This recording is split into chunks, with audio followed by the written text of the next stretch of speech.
Welcome to the Songwriter Connection podcast, where we look at the craft of songwriting through the eyes of the songwriter. Each week, we make a connection with a music maker, listen to their songs, and hear their stories. From Nashville, Tennessee, here's your host, Dave Lenihan. Well, I can guarantee you, you're going to be entertained today. Ain't no doubt about it.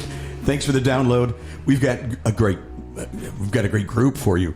Yeah, we'll tell you about them in just a little bit. I want to tell you a little bit more about our podcast. We publish every Wednesday. We do thank you for listening and making us one of the hottest songwriter podcasts out there on the internet right now. We're approaching 150,000 downloads, and that's all because of you, and we certainly appreciate it. So we want to keep that good work going. This is Season 3, Episode 23, and as I mentioned recently on the show, when I first started doing this, I didn't know what I was doing at all. I had friends that did podcasts. I thought, I'd love to do that. My favorite thing to do in radio was interview artists, and so I thought, I could do that here around my dining room table. The table has become a character on the show, the Duncan Fife dining room table, and I'm just so surprised at how well it's gone so far. You're blowing me away. So what I've decided to do is just keep Season 3 going, maybe forever. We're just going to go episode to episode now rather than doing seasons. I thought that's how you did it, but I guess it doesn't matter. So it's been a hot year, and we've had a lot of cool guests, so we're just going to keep it on going. I want to thank our sponsor up front. It's Mark Allen Barnett Tours here in Nashville. There are a lot. When you come to Nashville, there are a lot of tours that you can take. Ryman, the Opry, find out the ghost tours where the stars live. But if you're a songwriter and you're thinking about this as a business, I recommend my friend Mark Allen Barnett. He does these songwriter tours, and he will show you the biz up close. He'll write with you. He'll give you line-by-line critiques and get you on stage performing, take you around, introduce you to people, get you to know the business, the publishers, the producers. You can up your game 3 to 5 years in just a day. If you want to look into these tours, it's markallenbarnett.com, and Mark is MarcAlan, and then Barnett is like barn, with E-T-T-E on the end. Thank you, Mark, who always says, you don't choose music, music chooses you. We've got Hits and Grins with us today. Woo-hoo! Oh, my gosh. These are all hit writers that they've come together, and they put together this act that they have and play all over the country. We're going to dig in. But first, let's tell you who they are. And you've got a song that does that just well, right? Yep. Go ahead. All right. Yeah. 3, 4.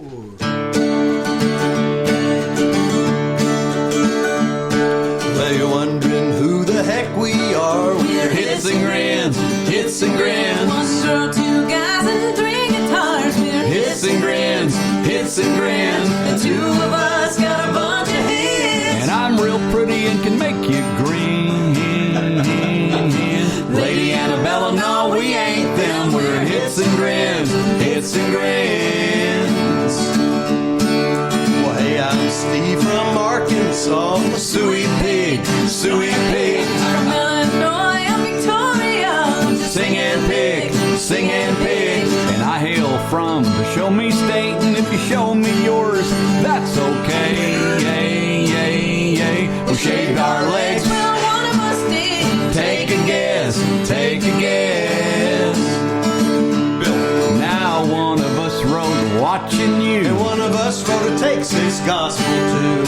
One of us wrote a song about boobs. Who?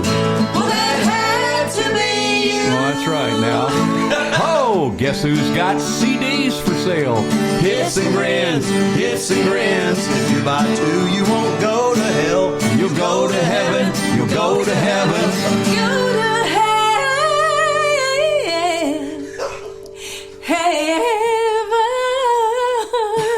This guy's killing me. And would you really rather go there?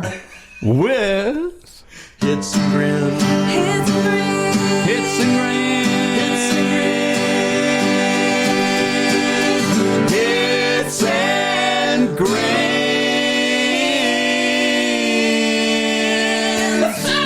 Yeah! There you go. Did you get all that? There you go. They are Hits and Grins. Let me introduce you to them. Victoria Vanier. She's playing the mandolin and singing. Oh my God, that note did that hurt?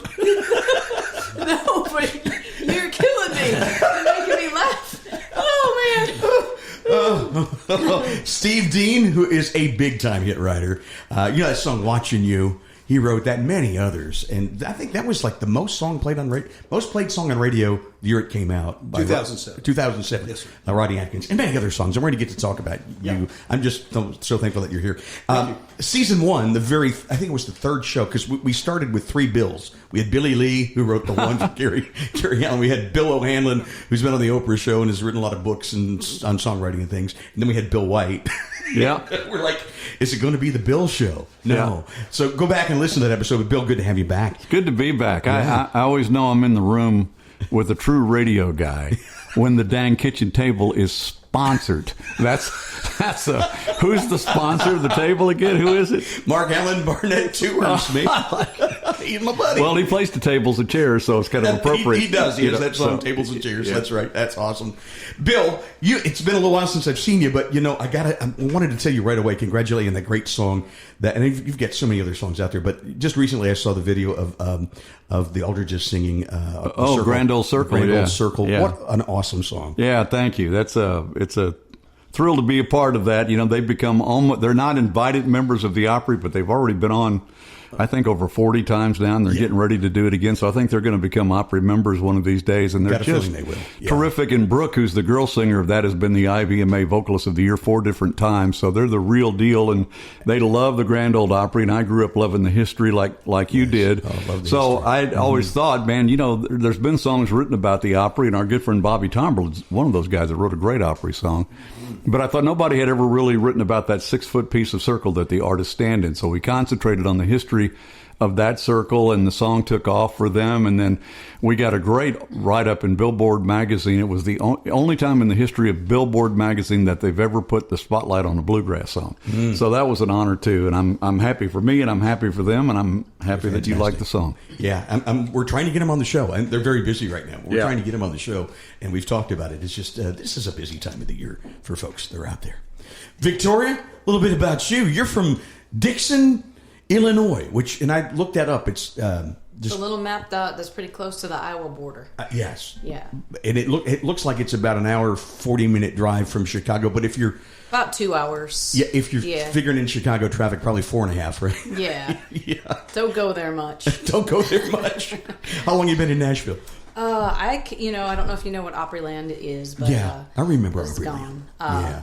Is that I was one of Dave the last, is old. He knows everything. Yeah. Victoria, I was one of the last casts at Opryland. Were you really? USA, yeah. So I came.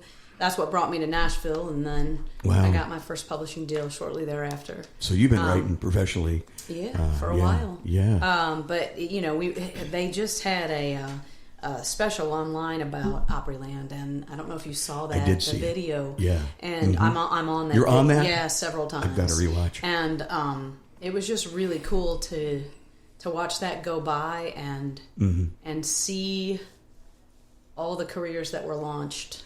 Unbelievable. That's where I met my husband as well, who was in Diamond Rio, and it's just crazy to see all the history. And fortunately, the General Jackson is still there and still doing great shows and entertainment, and still a beautiful kind of Opryland Nashville icon. But yeah, from Dixon, hometown of Ronald Reagan, John Deere Tractor, and Rainer Garage Doors. How about that? So you got 3 sponsors right and there. You. And me, yeah. And you. Well, it's good to have you here. Yeah, thank you. Steve Dean, hit writer. You've been here for a little while from Little Rock, Arkansas, correct? Little Rock, Arkansas. Yeah. I moved to Nashville in 1980, actually. 1980. Yeah. That was my first trip to Nashville, 1980. It was. And Opryland was still here. Most people say I wasn't even born then. Well, I just started in country radio in 1980. Yeah. So, and the first thing that was send me down here, and I visited Opryland. Yeah, I'm so sad that Opryland is gone. It's just a travesty. It really is, because it launched a lot of careers, didn't it? It sure did. Yeah. I could name 5 people that were in my cast that are, that are huge? Yes. Yeah. Not that when I talk to Bob Dylan, he says never drop names, but if you want to on this show, go ahead. John Rich. Oh, yeah, I've heard of him. Doesn't he have a bar downtown? I think he does. Shelley Wright. Oh, yeah. Shelley Wright. Dean Sams and Richie Lone McDonald Star. of Lone Star. How about that? Great. James Bonamy. And, I remember Ken Mellons. I remember them, too. We had them in Cincinnati back when Bill worked there. Did Rub-a-Dub. Yeah, that's right. Yeah. I mean, the list goes, you know. Yeah. Yeah. So very cool, Steve. I'm sorry. That's okay. I get sidetracked. That's Squirrel. fine. You know, I get this song called but I mean, Squirrel when you Train. get talking about I'm just the guy in the opera, middle. that's The guy in the middle. You That's said right. Me in the middle. Oh my gosh, the songs that you've had over the years, absolutely incredible, man. Thank you, man. And It's been a long haul, I'll tell you. It is. And I never did look back. When I moved to Nashville to be a songwriter, that's what you wanted to do. and I first came over in 1978 because I met a guy from Little Rock, actually, who had a studio here named Jerry Shook. And he was this famous session player around town Yeah. back in those days. And I just by chance got to meet him because I was working for an advertising, that's my degree, advertising. I was working for an advertising agency in Little Rock, and my first job was to get in the car with him and drive over to Nashville to do a session for jingles. Wow. And so we were doing that. And Were you writing jingles at the time? Well, I was, but nothing you ever heard. I mean, I wrote a few, and we got a few on the radio, and like what do you call it, local to regional, maybe at the best. Oh, that's cool. But anyway, so Jerry took me under his wing. I mean, being from Little Rock, there's just for some reason there's that kind of a bond, immediately, and I knew his brother too, Richard, who was a band leader for Jerry Reed. Oh, wow. So. That takes me back to the very beginning when I first started coming here. But the first time I drove down 18th Avenue, they drove us around. They routed us around to Wedgwood off the interstate coming in from Little Rock, and we got on 18th Avenue. And the very first time I drove down there, I was like, "I'm moving here. I know I'm moving here." And before I even got to the studio, wow, it was just that feeling that I got in my heart that I am moving to Nashville, and this is what I'm going to do. This is what I'm called to do. I believe that. Mm-hmm. So follow that passion. That's right, and I never looked back. Yeah, and I just took the good with the bad, and have rolled with it all these years. Been a lot of good. Yeah, it has been. I mean, and the worst day I've ever had in the music business is still a great day. I agree. It's going to tell you. It's got to be. Yeah. Yeah. I'll tell you what, I'd rather do that than just about anything. Write a song. Absolutely. And I think that's the kind of feeling that you have to have if you want to make it. Yeah. Yeah. So I was talking to a group of kids yesterday from I think they were in Washington D.C. The company is called Constituting America, and it was they're teaching kids about the importance of the Constitution and about American, the heart of America kind of thing, and not to let that history get lost. And they had a songwriting contest, and there was 8 kids, 4 from junior high and 4 from high school. And I told them that very thing. I said, "Man, I said, how many of you guys really want to do this do you think you want to do this to make your living being a songwriter?" Yeah. And all of them raised their hand. And I said, "I know y'all are pretty young right now," because they were junior high. 4 of them were junior high and 4 of them were high school. And I said, "You don't have to make that decision now." But I was lucky because when I was 10 years old, I saw Paul McCartney on the Ed Sullivan Show, and I knew what I wanted to do at that point. No kidding. And I didn't know they were writing their own songs at the time. My dad, a few weeks later, said, "Steve, what's so cool about the Beatles?" And I went, "Well, what?" And he goes, "Everything." Right? He goes, "They write their own songs." Yeah. And I went, "Wow, that was really cool." So I started writing songs when I was about 10 years old. Wow. And I never dreamed I'd be in Nashville. I never dreamed. I just dreamed it. I didn't ever think about it back then. But anyway, I told those kids that. I said, "And if you're going to make that decision, do it and don't look back. Just do it. Yeah. You'll be happy you did." Get in there and starve with the rest of us, for God's sake. That's right. So, I didn't tell them that, but And this is Life with Bill. Yeah. This is Life with Bill. Bill, by the way, a Hall of Fame country DJ, and in the country DJ Hall of Fame, and had a chance to work with you a couple times. Yeah, we did. Sure did. Good days. Great days. Awesome times. Yeah. And you've got a great song about that, which is we did in the episode about Face for Radio. Yeah. Awesome Yeah. song. Yeah. Yeah. Has that kind of been your signature song? Well, you know what? That song, and these guys can tell you too, you just never know when you write a song. Sometimes you think, when you're done with it, you think, my process is a lot of times I'll think, boy, this is really a great song. When you come out of the writing room almost every day, you think, wow, this is really a great song. And then by the time I get home, I'm thinking, That's a great song, isn't it? You know, I hope that's a great song. Is that a pretty great good song, right? You know, and you By never, the time and you you go to do bed, not, you're you like, really do not ever know for sure. Yeah. Until you sing it out for a few audiences or you test it out and you get your answer back. You do. And I've been surprised many times both ways. Songs that I didn't think were all that get a big reaction, and songs that I thought were all that don't get such. So you learn how to cull and you start to find out what hits home. And I finally figured out Face for Radio hits home because it's all true. And people can relate to that. They understand that what you're telling them is something you've actually lived through your life, and it lands every time that we do it. It's become a favorite. Another thing about it, though, my observation when we're doing that song is, I mean, I thought, man, this is a great song. Mm-hmm. And Bill being a comedian, though, Yeah. a lot of times guy. when he hits that first punchline, people start laughing. And I'm like, wait. this ain't funny at all. This is true, you know, but they think, since he's a comedian, that it's a punchline. That happens a lot. Yeah. Yeah, because they're geared every third round, every third time in our show, it's me. And usually it's a funny song. Yeah. So they get teed up for every time it comes my way, they're prepared to laugh. Uh-huh. So if I do a serious song, I pretty much have to say, this is not a joke. This just so you know. So. The guy that wrote the song about boobs, right? The guy that wrote the song about going ugly early, exactly. Yeah, we know who Grins are. Yeah, well, I'm Aunt. Yeah, and she's Aunt. Yes, and your Aunt. I am Aunt. In fact, I'm going to get a T-shirt that just says Aunt. I want to rename it to be more accurate. I'm normally the person in the middle, which is perfect. It is. It goes hits and grins. But you've had success songwriting too, though, right? A little. Yeah. A little. We got to move that mic back. Yeah. It's good. Well, We're sharing a mic, when he and was talking, yeah, so I so just wanna- yeah. In Victoria's case, it should be called hits exclamation point grins. She's like, she makes an impact when it's her turn. oh, I got you. Yeah. Would it be her turn right now or no? Whose turn is it now? Well, usually the show goes Steve, Victoria, me. But it doesn't matter. We don't care. Okay. Usually, You want to just, since you got the cajon around. sure, you guys want to do Memphis? I think this is going to be fun. Sure. Memphis? Okay. Yeah. Sing about Memphis. This is a song that the three of us wrote, and this story is pretty funny. Yeah. We were in a traffic jam. Oh, yeah. Because we are in the car a lot together. We spend a lot of hours traveling around together. I bet you do. Oh, that car. I know what their deodorants are, for God's sake. The car rides, the stories we could tell. But this is one story we will tell about one car ride that was not fun. No? But we came out of it with a hit song. Oh, that's cool. And the thing is, we wrote the song in the car in a traffic jam in Memphis, but we decided that we were going to play it that night in Little Rock for our show. That is courageous. Bill was not excited about that, but Steve and I, let's roll, let's do it. And he's like, no. It's a little...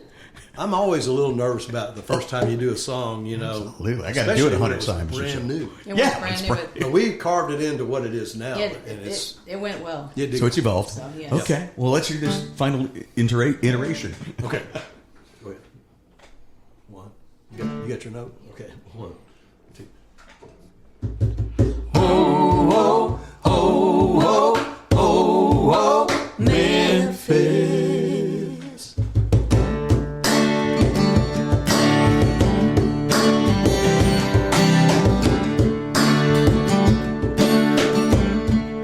I had enough of this river town,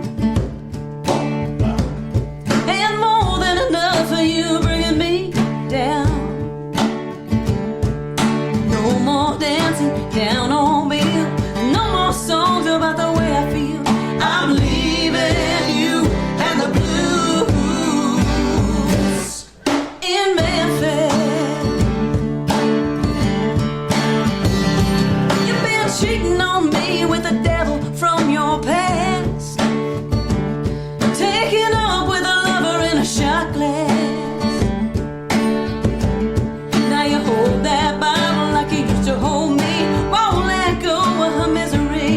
So I'm leaving you and the blues in Memphis.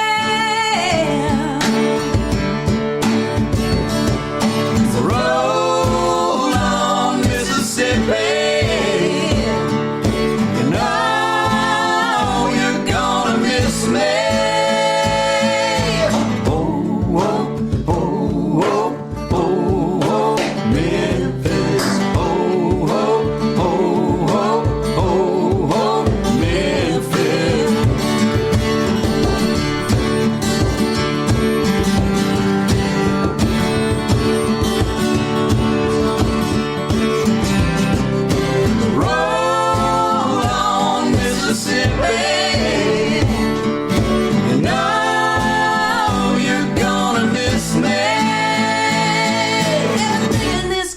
everything that I got.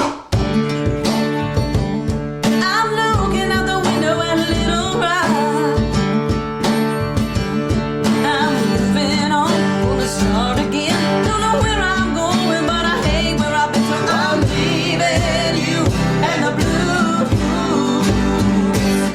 in Memphis.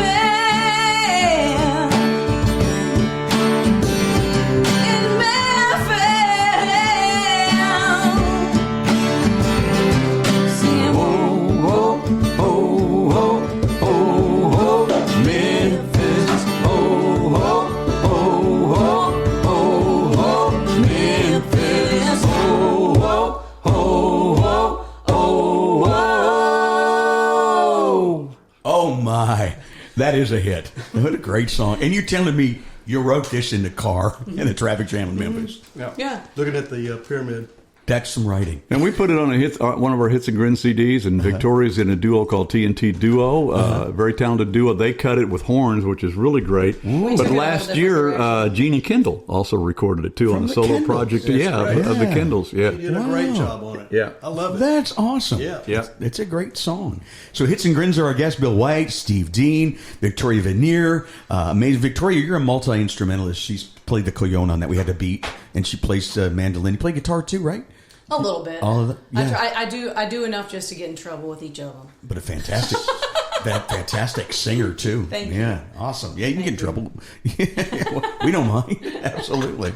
It's good stuff. How long have you been together playing? Wow, that's a good question. Man, I don't even know. Years fly. Probably at least 8 years. 8. I think it's 8. 8 years? 8 or 9. Wow. In this ensemble. Yeah, and then Steve and I, there was another girl before Victoria for a couple of years, Lisa Schaefer, who I think you know was the original girl part of Hits and Grins, and she retired and got out of the business and went back to near where you live and had babies, on a farm. And then they recruited me. Yeah, And they recruited and you. then we recruited her. Yeah, Steve I'll never knew forget. her. Yeah. Yeah? The day that I asked, in a funny kind of way, I said, Lisa's leaving Hits and Grins, and do you know anybody that might could fill her place? I could feel her. And it's a whole different deal now. Yeah. I mean, it's a Different show. She brings so much to it. Yeah, I could see. With cajon, especially that cajon. I mean, that gets a beat going. Does. That's it's like having a drummer. Yeah. Kind of. That's And we have what I the need in my banjo show. involved, and what's cool is Now, who plays banjo? You do too. Multi-instrumentalist. what's cool is that especially with something like Southern Star. So Yeah. Steve's got these songs, and in Bill too. He'll bring up a song, and we'll just play around with it in rehearsals, and we'll say, maybe I should play cajon. Maybe I should play cajon on that, and or like I'll bring in the gandolin or the ganjo, and it has added some really cool textures.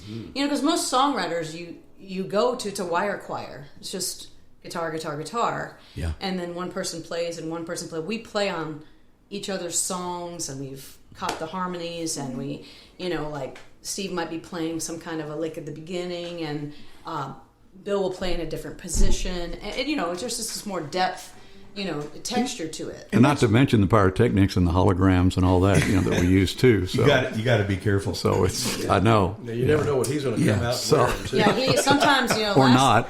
The last time he showed up in a Speedo, so you He did in a Speedo. Yeah. Okay. Yeah. Well, Yeah. I am sorry I missed that one. Yeah, you sure are. Said no one ever.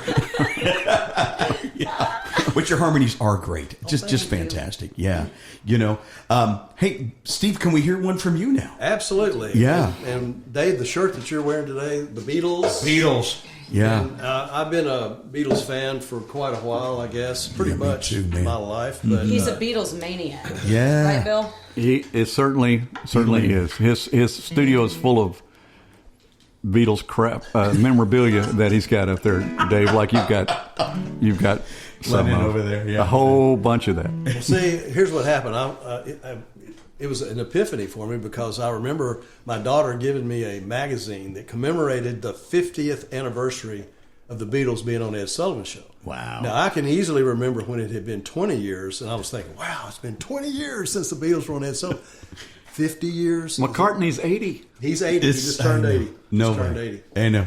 Right? But still looking good too. Yeah, It sure does. We Yeah, were it is. thumbing through this. I was thumbing through this magazine, and I was telling Bill, I was like, we were just looking at it, and I was like, man, I guess if you could blame anybody for the way I turned out, you could blame it on the Beatles. And he goes, there's our song idea right There it is. So, Got to write that one. here we go. Ready? All right. 1, 2, 3, 4. Yeah, yeah, yeah. Yeah, yeah. Yeah, yeah, yeah. Yeah, yeah. Sullivan in 64 on a Zenith, black and white. 4 young lads from Liverpool in my living room that night. Goo-goo-ka-choo. Goo-goo-ka-choo. Well, they electrified me when I saw them standing there. Changed my life and history and the length of my hair. Goo-goo-ka-choo. Goo-goo-ka-choo. Well, I'm so glad I'm stuck on Abbey Road. Walking in that crosswalk with no socks on my toes. But it's almost like it's always yesterday. And if you're looking for someone to blame, blame it on the Beatles. Yeah, yeah, yeah. Yeah, yeah. Yeah, yeah, yeah. Yeah, yeah. Well, you can blame my revolution on 1968. You can find a piece of me somewhere on Penny Lane. Goo-goo-ka-choo. Goo-goo-ka-choo. And I'm a Lonely Hearts Club member of Sgt. Pepper's Band. And if you just can't let it be, you'll never understand. Goo-goo-ka-choo. Goo-goo-ka-choo. Well, I'm so glad I'm stuck on Abbey Road. Walking in that crosswalk with no socks on my toes. It's almost like it's always yesterday. And if you're looking for someone to blame it on the Beatles. I never met the Maharishi. I still don't get Yoko. I don't know if Paul's the Walrus or John, George, or Ringo. But I'm so glad I'm stuck on Abbey Road. Walking in that crosswalk, no socks on my toes. It's almost like it's always yesterday. And if you're looking for someone to blame, blame it on the Beatles. Yeah, yeah, yeah. Yeah, yeah. Yeah, yeah, yeah. Yeah, yeah. Yeah, yeah, yeah. Yeah, yeah, yeah. Yeah, yeah, yeah. Yeah.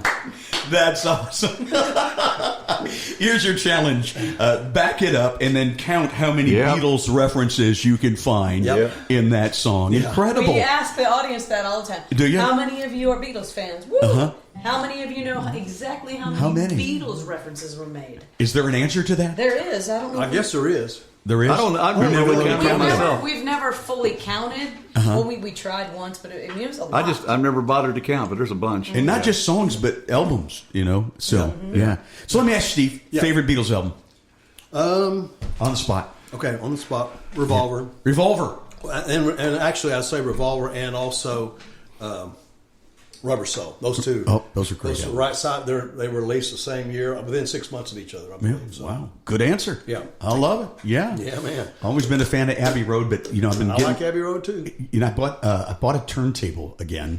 The first stimulus check that came in, I said to Patty, my wife, I said, how about we buy a stereo? I used to have, being a DJ, I had thousands. I mean, I probably had about 5,000 records that I sold to a vinyl store in Cincinnati before we located here. And then all of a sudden, vinyl comes back. And I'm like hitting myself. Why? Yeah. Why did I do that? What would they give you for a vinyl album then, Dave? Oh, you know what? I sold the whole kit and caboodle for like, I want to say it was $550, something like that. Yeah. The whole thing. 5,000? 500. No, Yeah. 5,000 But I had records. I had about 5,000, Yeah. and I had probably double that in 45s. It's amazing unless it's really a unique album, how they've not really... I'm surprised they haven't valued more, to tell you the truth. I am too. You know? Yeah, and it depends. You can find them every now and then. You know, I'm the kind of guy that go through the bins. Oh, me too. That one might be Me too, yeah. And first thing I did was I had to buy all the Beatles records again, and I mean all the way back. You know, and then get my hands on. So Yeah, I did that too. Yeah. Then I had cassettes. Uh-huh. I bought all the cassettes. Then actually 8-tracks were first. Yeah, that's right. And I have my old 8-track player and it's in my. I put it in with my regular stereo system. Right. And there's a Beatles 8-track sticking out of it. You know, it's not. It still works, but it's just for show. especially for somebody who goes, wow, what is that? Yeah, I know, right? That's an 8-track. Oh, what? Yeah. I belong to a Facebook page group that calls themselves I was a disc jockey that actually jockeyed discs, and I'm not talking CDs. I mean, we queued the records, right, Bill? We queued them up. Backed them up. Yep. Yeah, cued it, yeah. Yeah, queued it up. absolutely. That's how I started with vinyl on Yeah. here. Yep. Then went to cartridge tape, then to CDs. That's right. And then all Was digital. cartridge tape easy? Yeah, I mean, relative. I'm like a lot of folks. I finally had to learn about the time the digital era came in that I had to quit resisting change, Yeah. or I was going to get run over. Oh, you yeah, know, right. Yeah. And because I hate change, because you get so comfortable in what you know, so you have to relearn. So I always, and I finally realized every time I did learn new technology, it made my life easier and things went faster. But tapes were basically, you had to record them. So I'm sure you recorded some of those too. There was a method to that, but then basically just slides in a cart machine and you hit the button. So And it looked like an 8-track. simplicity. I know it looks It like does. Yeah, I've seen them. It does. Yeah. But you had to record stuff on it Yeah. yourself? You might take it from vinyl onto tape. So it was like actually, an 8-track then, basically. sort of. Yeah, very Sort much of like it. It Very was much so. looped. Yeah. They made some that were this big. I can Yeah. remember my first job. I mean, this big, and you Put could whole slide shows one, on it. and they Yeah. would play for an hour, Yeah. or whatever. Yeah. So That's interesting, man. Yeah, it was something. Because see, I was a closet DJ. for those of you on the radio listening on the radio, it was this big.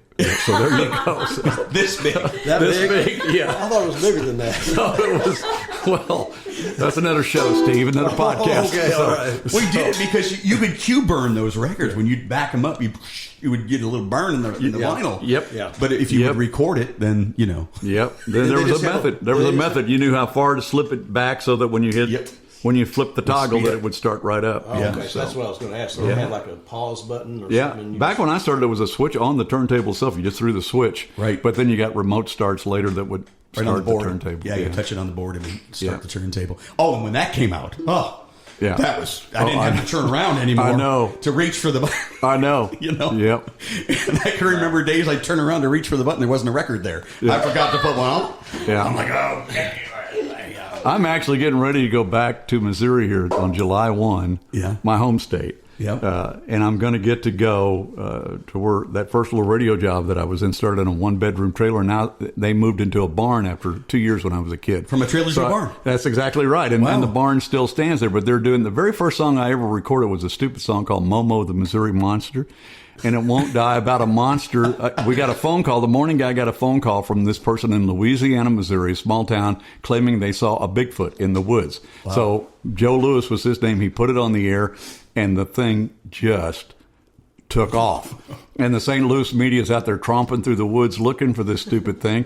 And one day they came in because they knew I played guitar, and I was about 22, 23 years old, and brought me this poem called Momo the Missouri Monster. So the first time I ever came to Nashville was to record that song. Wow. First time I was ever in a studio, and a friend who was a musician took me. And that song has lasted 50 years where they still play it, they still love it. And the myth just grows and grows. They're doing an entire Momo festival to celebrate the 50th anniversary. And I'm playing a concert and playing the song. Well, you when I go up there. should be. It's amazing. There's Momo T-shirts. There's a love Momo it. burger. It's stupid. Momo burger. There's a Momo If burger. you come back without Momo T-shirts for Steve and I, Oh no! You're fired. Oh, okay. I'll get you one. You're fired. I'll get you one. I'll get you one. Pretty amazing. Me too. Pretty amazing. I know I'm pushing my luck there. Yeah. But of that all is the pretty songs I've amazing. written in all my life, that song has had more attention than anything Yeah. in that area, especially, than anything I've ever written. It hit a couple of charts in Missouri when it came, and I didn't know anything about anything. In this day and age, where everything goes viral, if I'd have sung it on TikTok, it could have blown up. You know? bet. So yeah, You ought to just do that anyway. yeah. No, I don't want to. Monster's still around I don't know that I want to be married to Momo for. It's only been 50 years. That's only his 50 years has been following me around. Married Yeah. to something. So- You ever write a song like that just you have to play every time you go somewhere? Oh, You're just watching. like- well, if you write hit songs like Steve Yeah. does, you have Does an it ever obligation. get old? I mean, No. no, never. Of course not.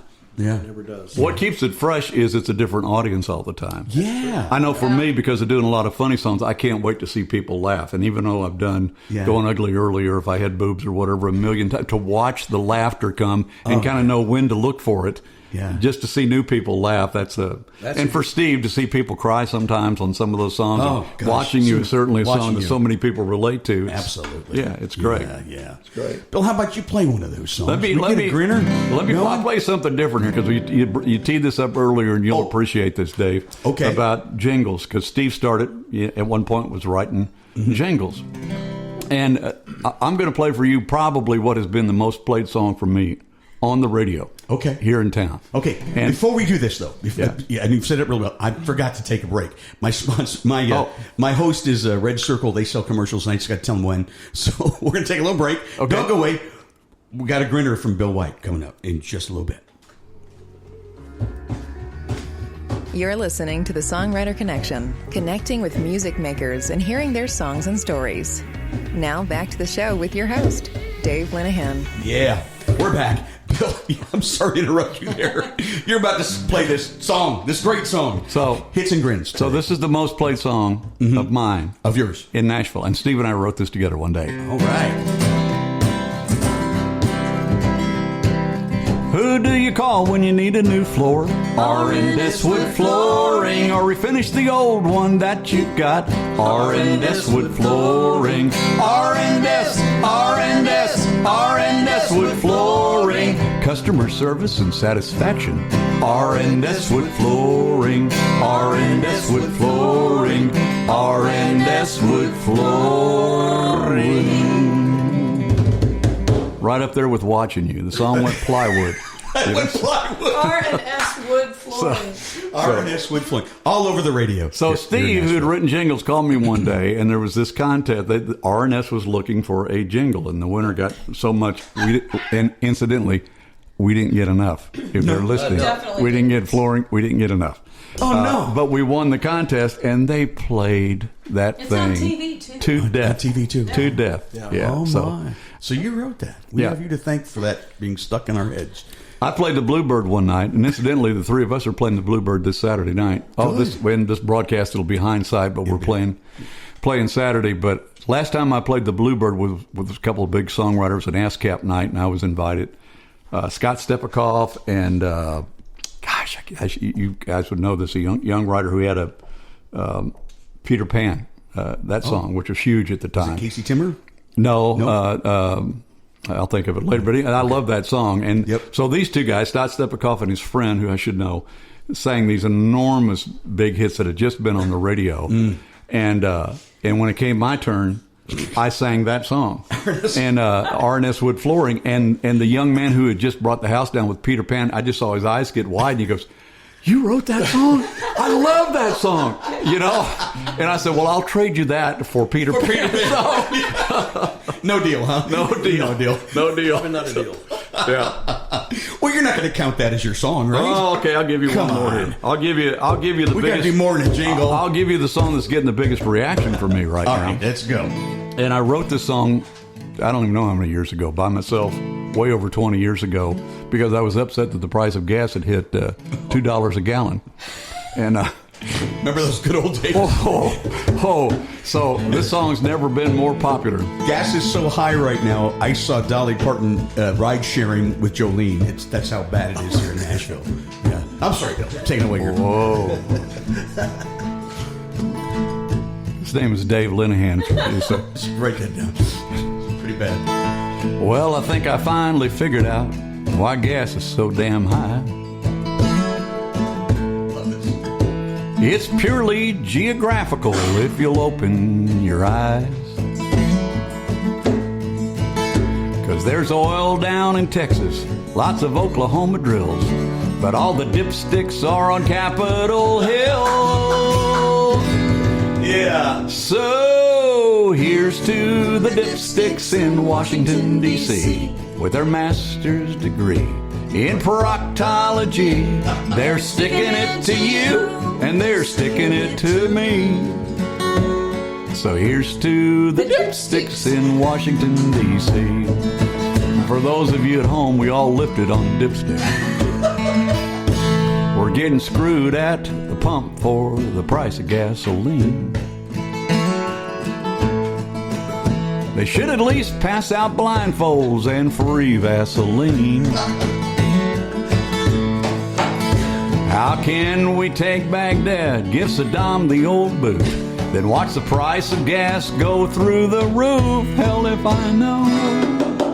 So here's to the dipsticks in Washington, D.C. with their master's degree in proctology. They're sticking it to you, boys, they're sticking it to me. So here's to the dipsticks in Washington, D.C. When it comes time to vote your constituency, we'll stick it to those dipsticks in Washington, D.C. You can say amen, America, if you're listening in. Is you is or is you ain't my constituency? Is ya? Is ya? Is ya? Is ya? I think it's the first time I heard constituency in a song. Yeah. That'd be the first time. Yeah. That's great. What a great song. A lot of truth in that. First time I heard Steve say Epiphany a minute ago, too. So, and incidentally, Victoria plays that. That's What? how talented she is. She plays an Epiphany? She plays an Epiphany. Yeah. She didn't bring that. No, she didn't bring it today. It's too big to get in the room. Next time. Next time. Yeah, it fills the whole room. Yeah, it does. Yeah, it's just a small dining room. Yeah. Oh, you guys are hilarious. I love it. We have a good time. Let me ask a songwriter a question. Harder to write a funny song or a love song? What do you think? Victoria? Victoria. Victoria. What? Victoria. Why me? It's interesting because you can ask, I think, different 'Cause you've been songwriters. too quiet. To me, like for Steve, I think guys that write big monster hits, and Victoria writes such great songs, and the guys that write, really, really great songs, for some, I found my experience has been they have a little trouble writing funny songs. So I've been invited into their room sometime to help them write their funny idea because, for whatever reason they think I can write fun. And I've had a lot of years of doing that, so I can bring something to the table, there. And what he does to me is I'll have a funny idea and he'll go, well, I've got a serious idea I'd like to really write. And we've done it and it's worked out really well. Yeah. The other day, Bill, we wrote a love song and we wrote a funny Well, song. now see, Victoria In one day. brought a In funny one idea. day. Here, lean in there so I can hear you. In there, one Victoria. day. In one In one day. day. So we got wrote both. two songs. One was funny and one was really, Well, Right. there you go. Kind of a love like a love song. Yeah. Yeah. So there you go. I mean, Yeah. Jim Yes. McBride called me once. He had actually, talking about Lisa Schaefer, he had called Lisa Schaefer because he had a funny Christmas idea and he wanted to write it with Lisa. And Lisa said, no. She said, you don't need to write that with me. You need to call my friend Bill Whyte. So it's the first time I'd ever talked to Jim McBride. He called me at the house and said, hey, Lisa said you can write. And I've got this idea. And his idea was about, this awful family at Christmas every year where somebody got arrested, for doing something. And the hook was, and it was ho, ho, ho from the po-po pokey, So that's the first time I got to write with that Hall of Fame writer, Jim McBride. But as with Steve, one of the first times we wrote was a funny idea that he brought to the table. But that's allowed me to get to What was know the title of guys that? like that or girls like that. And then I get invited and we can write other songs too. So Gotcha. Yeah. And what was the first song y'all ever wrote? I don't think we're on a podcast. We can say anything. It was Steve's idea. We have this Christmas song. We actually recorded called "It's Okay to Be Gay" because it's Christmas, and that was gay old time. and that got me through the door with Steve. Yeah. So I gotcha. Yeah. I was working for a Christian publishing company at the time. and we wrote it there, and we wrote it there. You wrote it. And you know what? We wrote that it there. guy, one of the head guys at the time, he goes, Steve? I look around like, yeah. He goes, hey, I love that song. That Okay to Be Gay song. Oh my gosh! I thought you were going to say he fired you. But No, he liked it. Yeah, he liked it. Well, that's good. Yeah. You guys are amazing. Busy summer touring, getting all around. We Huh? all, We're working on it. It's funny. We all three, although we do spend a lot of time together, we all have our own lanes in our own life too. We are all each individually so busy doing other things. Huh? Other things. I mean, Steve's, neck deep in this organization called Freedom Sings. I was going to ask you about that. It's a great organization. Bill, he is constantly writing. He's got a new publishing deal. Right. He writes at his place all the time, and I help run several companies, production companies, in addition to writing, and I'm also very involved with my horses. I do equestrian events, so summer's a bit. Who don't sing worth a crap. You can't get them to sing. No. Cannot. No.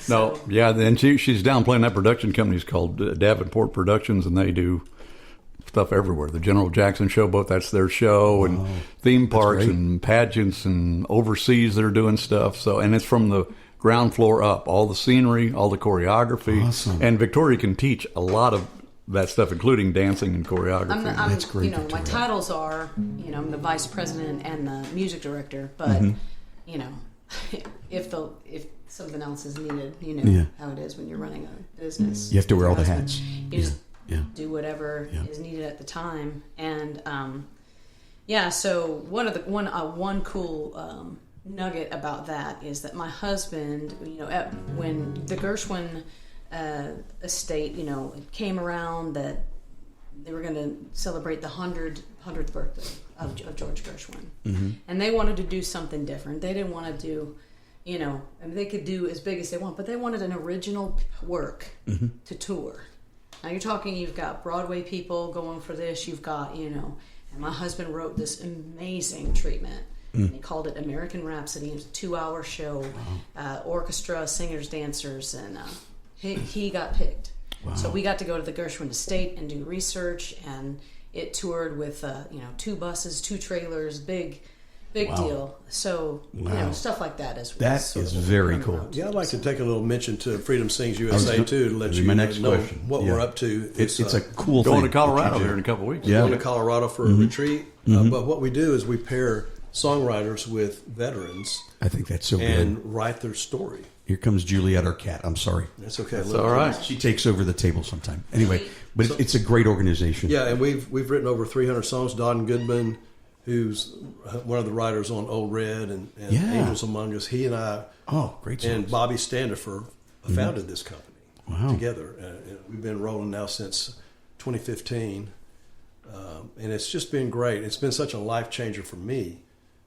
Because I always knew there was a war going on. You always know that, but you don't really know what the veterans have gone through, and it has really just changed my life. And I've made great lifelong friends with a lot of veterans. And that's a whole different kind of songwriting experience too, where you're trying to honor their story that they're telling you and put it in song form. That's a whole different thing. Yeah, every line has to be true. I mean, and it has. The only time we sign off on it is when the veteran says, "Okay, that's my story." Wow. And so we'll sign off on it then. But, I try to come up with, I'll ask them what kind of music that they like. If I came over to your house, Dave, and you, what we listen to on your stereo, Right. And a lot of times it's, I like blues or Creedence Clearwater or you name it, even big band. I've done some big band songs too. It's been amazing. My father's one with your dad, we wrote my dad's song, and he's a big band guy, and I mean, he even told me when I was growing up and the Beatles came along, he was like, "See, the Beatles, they're good, but they're not anywhere near a big band. They don't have the beat." And I said, "Dad, it says beat in their name." Yeah, he goes, "They're good." He goes, "They're good, but they're good. They don't have that big band beat. That's the real beat." And I get what he's saying. I really do get it, because and I never had even thought about writing a big band song. Until then, and I knew when we wrote his song, I knew it had to be a big band song, and so we got in the studio with it, and I was showing John Conley, a great guitar player that we work with a lot, and I said, "John, I'm looking for some chords here. I mean, I wrote it in regular chords," and he goes, "You mean like this?" And he started ripping jazz chords, stuff. And I went, "Yep, that's it." And so it really turned out great. But anyway, it's a wonderful organization. Any veterans? Yes. It's www.freedomsingsusa.org is our website.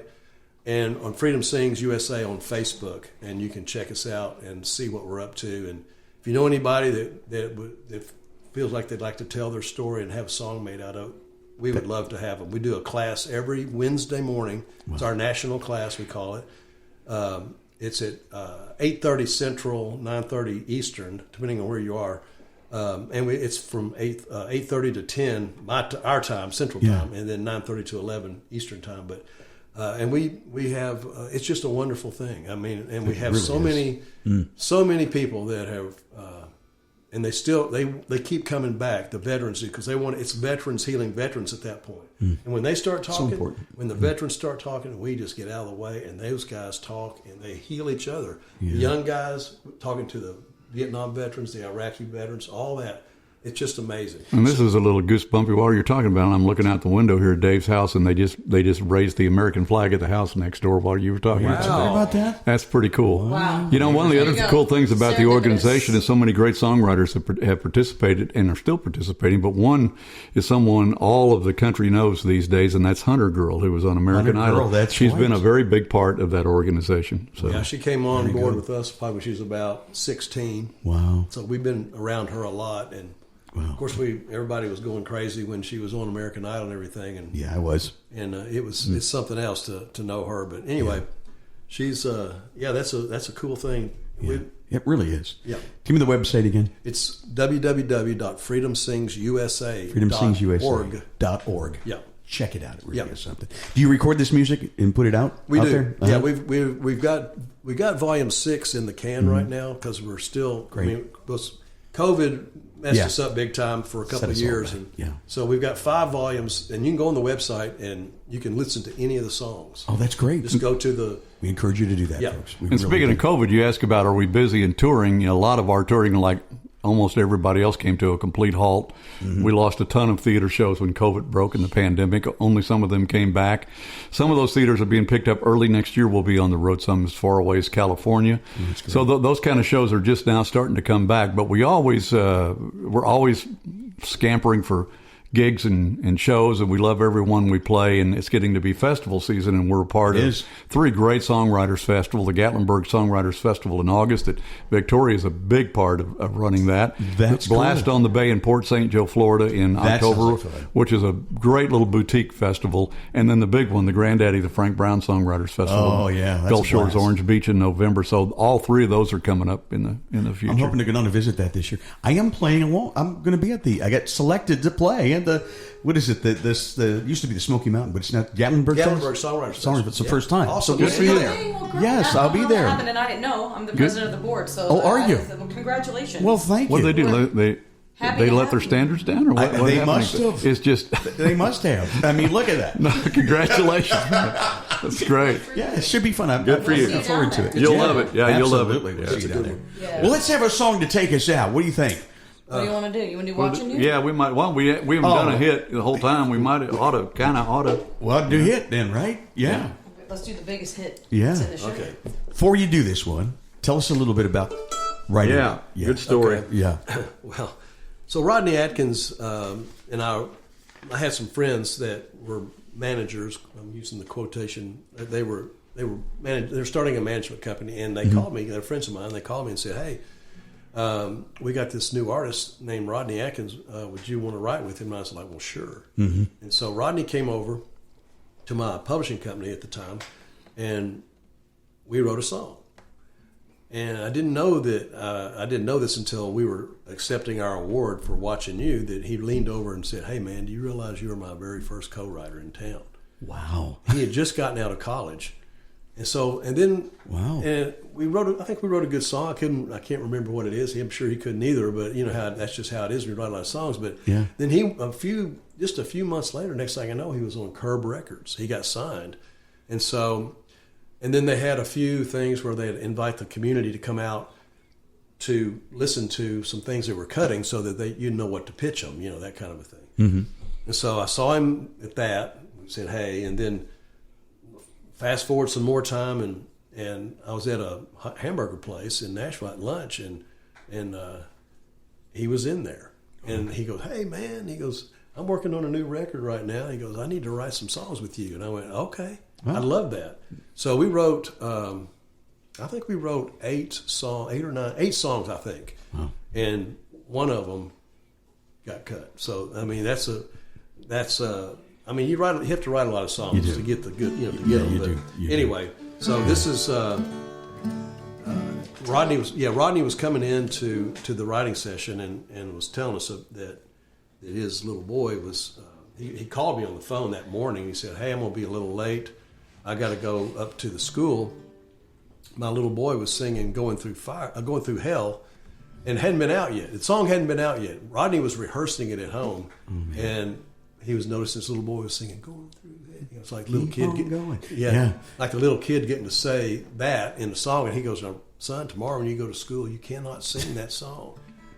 Well, he called me and he said, he goes, "Steve, yeah, my little boy was singing Going Through Hell at school and had the whole 4-year-old class singing with him.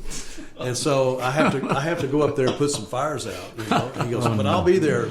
I said, "Man, we'll wait for you." And when he got there and told us that story, this is what came out of that. He said, "I've been watching you, Dad, ain't that cool? I'm your buckaroo, I want to be like you and eat all my food and grow as tall as you are."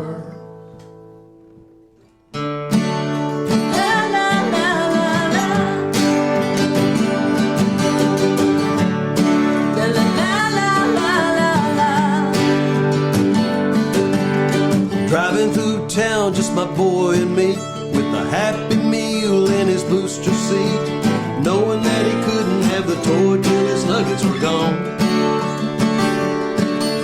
A green traffic light turned straight to red. I hit my brakes and mumbled under my breath. His fries went flying and his orange were covered in lead. Then my 4-year-old said a 4-letter word, started with S. I was concerned. I said, "Son, where'd you learn to talk like that?" He said, "I've been watching you, Dad, ain't that cool? I'm your buckaroo, I want to be like you and eat all my food and grow as tall as you are.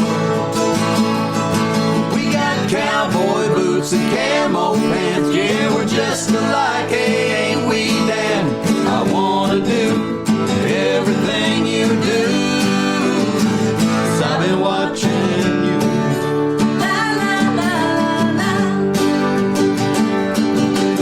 We got back home and I went to the barn. I bowed my head and I prayed real hard. Said, "Lord, please help me help my stupid self." And this side of bedtime later that night, turning on my son's Scooby-Doo nightlight, he crawled out of bed and he got down on his knees. He closed his little eyes, folded his little hands, spoke to God like he was talking to a friend. And I said, "Son, where'd you learn to pray like that?" He said, "I've been watching you, Dad, ain't that cool? I'm your buckaroo, I want to be like you and eat all my food and grow as tall as you are. We like fixing things and holding mama's hand, yeah, we're just alike, hey, ain't we, Dad? I want to do everything you do, 'cause I've been watching you." Tears in my eyes, I wrapped him in a hug and said, "My little boys are growing up." He said, "But when I'm big, I'll still know what to do."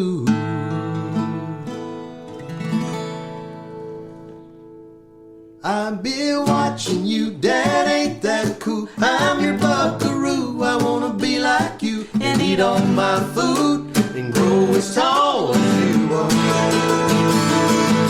Then I'll be strong as Superman, we'll be just alike, hey, won't we, Dad? But I can do everything you do, 'cause I've been watching you.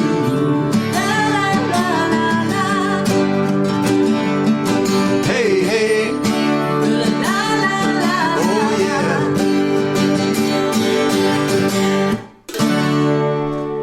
is cool, let me tell you. To have the guy who wrote it play it around the dining room table here. Thank you, man. A Songwriter Connection. And you're okay to back this up and sing along with it again. So that's what I love about podcasting. You can go back and listen again. So Yeah, we do that. We hope you'll join us next time on the podcast as well. I want to thank Bill Whyte. Thanks for having us again, Dave. Steve Dean. Dave, great to see you, brother. Victoria Vanier. Amazing together as Hits and Grins. Thank you for being on the show. Thank you for Thank you, having sir. us. Man, it's been a pleasure. Thank you for listening to the Songwriter Connection podcast. Find us on social media at Songwriter Connection. Also, listen to Dave Lanahan's Nashville Connections radio show. It streams live every Friday morning on WOBL and WNOI. Look for us on Facebook and YouTube. See you next time on Songwriter Connection.